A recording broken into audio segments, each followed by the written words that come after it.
This conversation is powered by Google Illuminate. Check out illuminate.google.com for more.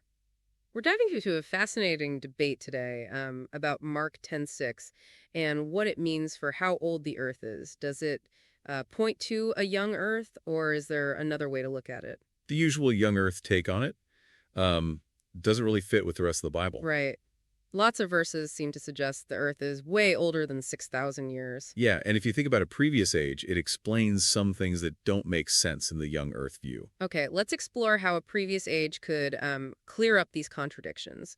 Genesis 1, people often use it to argue for a young Earth, but we can understand it differently. The beginning in Genesis 1:1 could mean the beginning of this creation, not the very beginning of everything. So, like a recreation after something else happened before? Exactly. Maybe a huge disaster made the earth unlivable, and then it needed to be renewed. That fits with other parts of the Bible that talk about a world before Adam. The book of Job gives us clues about an ancient Earth. Job 8:8, for example, seems to suggest a long time ago with major geological changes. It sounds like a really long time for the Earth to form. Totally. It's hard to fit that into a young Earth timeline. The amount of time Job implies is pretty amazing. The songs also hint at a history before Adam.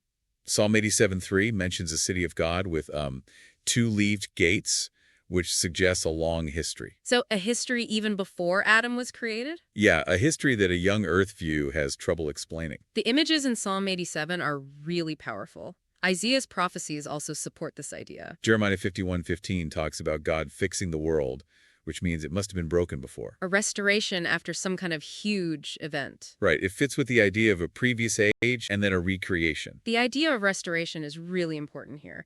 Let's look at some common arguments for a young Earth. People often misunderstand the 6 days of creation in Exodus 20:11 as literal 24-hour days. They could be longer periods, maybe even ages. Exactly. That makes more sense when you look at the whole Bible. And it avoids conflicts with what science tells us. It's really important to look at the whole Bible, not just parts of it. Taking verses out of context can lead to misunderstandings. You need to look at the whole picture to understand it properly. Comparing different parts of the Bible gives you a clearer picture. This way, you don't force your ideas onto the text. The idea of a war in heaven adds another layer to this. Deuteronomy 4:32 mentions a conflict in the heavens before Adam was created. So something big happened before the current age. A cosmic battle that could have really messed things up on Earth. That adds a dramatic element to the story. Lucifer's fall and how it affected Earth is another important part.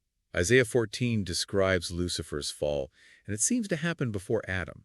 This rebellion could be why the Earth was in such bad shape before. The results of that rebellion could have been devastating. It sets the stage for the recreation. The word beginning is really important. It often means the start of a particular era or age, not necessarily the very first moment. That's a key difference in how we understand it.